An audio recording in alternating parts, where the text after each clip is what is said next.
IMDb and Rotten Tomatoes have cemented themselves in the fabric of the TV and movie review scene. In fact, so much so that anytime you Google something you want to watch, or just to see how your favorite show is doing, both will pop up right on the first page.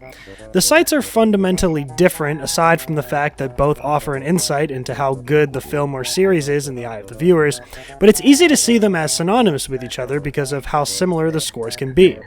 That being said, their rating systems are actually quite different, and although I can't say one is better than the other, knowing how they stray from each other could help you figure out which one follows your line of thinking and can help better predict or reinforce your thoughts about whatever it is you're looking for. Like I mentioned, IMDb and Rotten Tomatoes were not designed and expanded with the same purpose in mind. Rotten Tomatoes has always been about reviews since its creation, and the site offers reviews from both critics and the general audience, which is separated into two scores. IMDb built itself as a platform for information about movies, hence the name Internet Movie Database. This has since expanded into TV shows as well, and IMDb offers just one score for every movie, basically making it an audience-only rating. The scales the two sites use are actually not very similar at all though, even though it can appear that way when you give them a quick glance on Google. This may be common knowledge, but Rotten Tomatoes scores out of 100, and it's not the average score out of 100 from critics or the regular audience, it's just the percentage of those that found the movie worth watching, basically. The critics manually decide whether they want to rate it fresh or not, since many of their reviews are for newspapers or magazines and are qualitative in nature and don't operate on any scale at all, and the audience score goes up if the people rate the movie 3.5 stars or higher. IMDb, on the other hand, is a more traditional 1 to 10 scale based on the quality of the movie, so a 10 is the best it can be, a 5 is straight down the middle, and a 1 is terrible. This creates a pretty big divide between the two because that means, theoretically, a show or movie could receive a 100% audience score on Rotten Tomatoes with all 3.5 star reviews and get a 7 out of 10 if you moved all of those reviews to IMDb instead. This obviously doesn't happen in practice, but it does provide some insight on why the ratings vary so much over time. For example, the highest rated movie of all time on IMDb is The Shawshank Redemption at 9.3. Rotten Tomatoes created a list of its top 100 movies of only 2019, which, to be clear, is not actually its 100 movies with the highest ratings, and 69 of those movies had a score above 93%.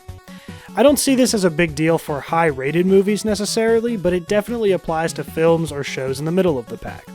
Let's take the TV show Flaked with Will Arnett, for example. I think it's an okay show, it has its positives, but it doesn't move the needle much for me, and IMDb seems to agree, giving the show a 7.2 out of 10. Then, Rotten Tomatoes comes in and gives it a critic score of just 35%, but an audience score of 87%. Now, there are three extremely different numbers, and it seems like there's no telling of the actual quality of the show. Well, first of all, the sample sizes of all of these ratings are not even close to each other. There are fewer than 40 critic reviews for Flaked, so that 35% may be a tad misleading, and there are around 550 audience scores, so that may not be the best sole figure either. IMDb, on the other hand, has nearly 10,000 reviews of the show, but they don't actually give you the correct average of voters. See, IMDb gives preference to regular voters, which weights the final scale, and since the site doesn't disclose what formula it uses to weight votes, people have questioned its validity. On top of that, if you take all the individual votes per rating for Flaked and put it on the Rotten Tomatoes scale, meaning anything that's 7 out of 10 or higher is positive, it would have a 79% score. Obviously, all of these numbers are pretty arbitrary at the end of the day, but if you're deciding whether to watch the show and want to see what people think of it, the two numbers that Google gives you are pretty far off the numbers that viewers are actually trying to convey. Unfortunately, even knowing this, I don't think there's much of a thesis for which site to use or how to interpret this, but it's probably good practice to dig a little bit more than on the surface if you want a clearer answer. Paying closer attention to which scores line up with your personal views for different genres might be the best way to decide whether IMDb or Rotten Tomatoes is the best for you. Best case scenario, whichever site you choose is right, and you find something memorable or at least enjoyable.